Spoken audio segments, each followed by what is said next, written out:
आकाशातल्या ग्रहांचा आपल्या जीवनावर कसा परिणाम होतो? ज्या काही त्या हालचाली होत असतात, त्या हालचाली जसं आपल्यामध्ये 5 तत्व आहेत. अग्नी, पृथ्वी, वायू, आकाश, जल हे जे 5 तत्व आहेत, तसेच तत्व अवकाशात सुद्धा आहेत. प्रत्येकाची तत्व ठरलेली आहेत. रवी आणि मंगळ हे अग्नी तत्वाचे ग्रह मानले जातात. चंद्र आणि शुक्र हे जल तत्वाचे मानले जातात. शनी जो आहे हा वायू तत्वाचा मानला जातो. बुध जो आहे हा पृथ्वी तत्वाचा मानला जातो आणि शेवटचा जो आकाश तत्वाचा भाग आहे तो म्हणजे गुरु आहे. आणि राहू आणि केतू हे मिश्र स्वरूपाचे मानले जातात. तर याचा जो परिणाम असतो हाच परिणाम प्रत्येक प्राणी मात्रावर होतो. जसं आपल्या लक्षात येतं की आपल्याकडे ग्रहण घडून येतं, त्याच्यानंतर भरती आणि ओहोटी ते सगळ्यांनाच माहिती आहे. म्हणजे काही लोक म्हणतील की इतके दूर ग्रह असतात, मग त्याचा माणूस इतका लांब राहतो, त्याच्यावर परिणाम कसा होतो.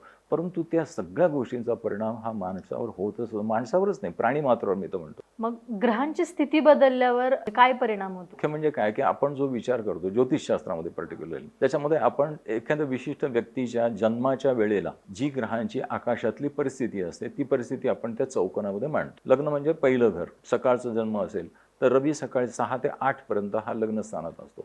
मग लग्नात रवी कुठल्या राशीचा आहे त्याच्याप्रमाणे त्या माणसाची पर्सनॅलिटी ठरते. किंवा चंद्र त्या घरात आला तर त्याची पर्सनॅलिटी कशा पद्धतीची असेल हे सगळं त्याच्यावरून ठरतं. मग ह्या 12 राशी आहेत, या 12 राशी आपल्या त्या चौकोनामध्ये कुठे कुठे पडतात आणि त्यांचा एकमेकांशी त्या ग्रहांचा कसा संबंध येतो याच्याप्रमाणे आपण पुढे जातो.